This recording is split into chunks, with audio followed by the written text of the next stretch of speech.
자, 그럼 우리 좀 독특한 리더들을 좀 만나러 가볼게요. 아시는 분들도 이제 많이 출연을 할 텐데요. 영화에서 보신 그런 모습들도 있을 것이고, 근데 이제 오늘 중요한 것은 무엇이냐면 아까 말씀드린 대로 이 리더들이 아이들을 가르치는 위인 전기에서 어떤 사람으로 표현되느냐가 가장 중요하다라고 하셨고, 그럼 왜 그런 식으로 애들한테 가르치느냐를 통해서 서양 사람들은 전통적으로 어떤 리더를 양성해 왔나, 이걸 갖다 우리가 엿볼 수가 있습니다.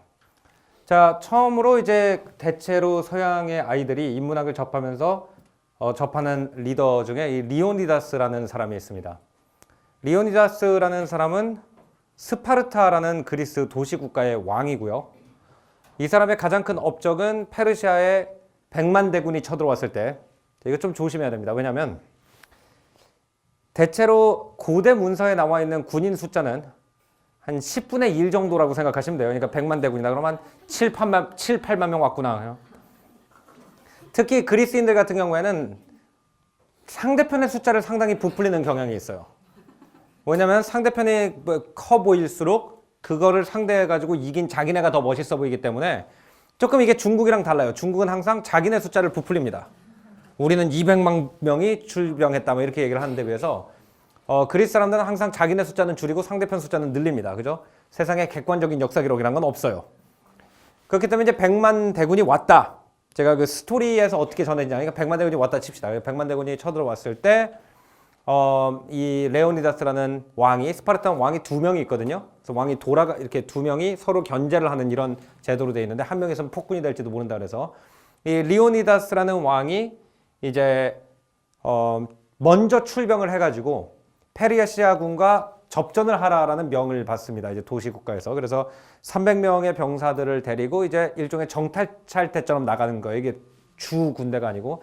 그리고 나중에 이제 그 스파르타가 그 당시 큰 제사를 지내고 있었는데 칼니아라는 제사가 지내고 있었는데 그 제사가 끝나면 15,000명이 더 합세를 하게 돼 있었습니다. 이제 영화 버전에서 300이라는 영화를 보면 좀 다르게 나오죠.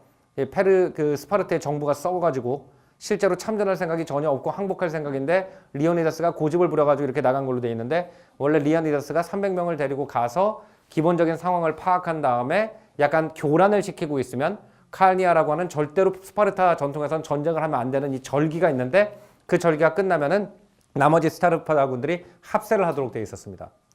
근데 이제 그 리오니다스라는 사람이 300명을 끌고 가서 100만 명의 페르시아군과 접전을 해서 털모폴라이시라는 곳에서 접전을 해가지고 다 죽었어요. 근데 꽤 오래 버텼다는 겁니다.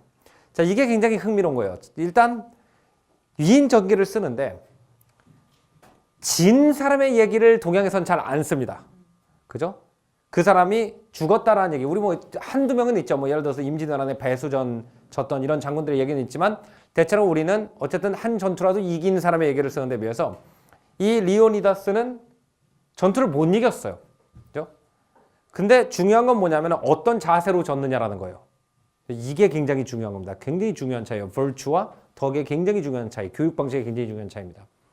리오니다스는 굉장히 몇 개의 명언으로 유명한데 제일 유명한 명언이 이게 있습니다.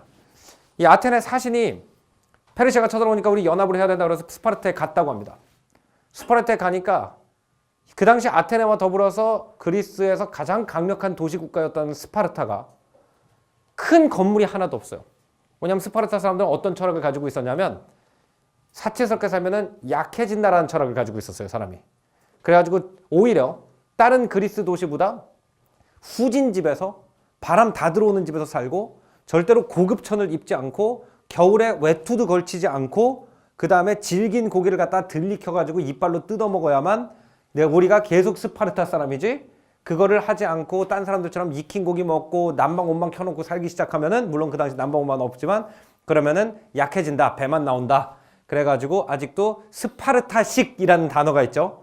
그게 이렇게 고난을 통해 가지고 자기를 업그레이드 시키는 방식을 뜻하는데 이제 레오니다스가 유명한 이유는 그런 스파르타식 인생의 어떤 모범적인 사람이었습니다. 그래서 그리스 사람들이 와가지고 아니 적군이 쳐들어온다고 그러는데 왜 성벽이 없냐? 그러니까 도시가 성벽이 다 있을 거 아닙니까? 근데 이제 스파르타하고 아테네가 망하면 그리스가 망하는 거거든요. 근데 아테네는 어마어마한 성벽이 있었거든요. 그때 피레우스 벽이라고 그러죠. 엄청난 성벽이 있었는데 왜 너네는 성벽이 없냐라고 하니까 리오니다스가 집합! 그러니까 젊은 애들이 딱 300명이 모이더래요. 그러면서 우리 성벽 여기에 있다. 요런 애티튜드. 예. 요런 걸로 유명한 사람이 이제 리오니다스입니다. 그리고 이제 그 100만 명과 이제 처음 맞닥뜨리게 됐을 때 리오니다스가 뭐라고 그랬냐 하면은 그 아침 먹고 이제 점심시간부터 싸우고 옛날에는 전쟁이 좀 그랬거든요. 막 지금처럼 막 사방팔방 폭탄 퍼붓는 게 아니라 딱 교전 시간이 정해져 있었어요. 그래가지고 이제 아침 식사를 하면서 이제 병사들이 밥을 먹고 있으니까 병사들한테 이렇게 말했대요. 아침 잘 먹어놔라. 저녁은 헤데스랑 같이 먹을 거니까 죽음의 신이죠. 헤이데스가 이제 그 지옥이죠. 그리고 이제 페르시아 사신이 와가지고 이런 얘기를 했다고 합니다. 우리가 100만 대군이다. 너네는 300명이고 우리가 화살을 쏘면은 하늘이 그림자가 될 것이다. 그러니까 하늘이 뒤덮여가지고 해가 안 보일 것이다. 라고 얘기했더니 리오니다스가 픽 웃으면서 이랬답니다. 잘 됐네. 그늘에서 싸우겠네. 자, 그럼 리오니다스의 리더십이 그리고 다 죽었어요. 그때 가가지고 300명 다 죽었고요. 그죠? 그 다음에 나중에 이제 그 그리스 사람들이 리오니다스를 그리기 위해서 조그만 명패를 만들어가지고 리오니다스가 죽은 자리에다가 박아놨습니다. 거기에 뭐라고 써있냐면은 여행자여 만약 당신이 이곳을 지나가던 스파르타에 가서 알려라. 그들이 만든 군법에 의해서 우리는 모두 여기 죽어 누워 있다고 라는 표현이 있습니다. 자, 요 이제 우화들을 모아봅시다. 리오니다스에 대한 우화를 갖다 모아가지고 훌륭한 리더라는 것이 스파르타적 관념으로는 어떤 사람인지 잠깐 생각을 해보자는 겁니다.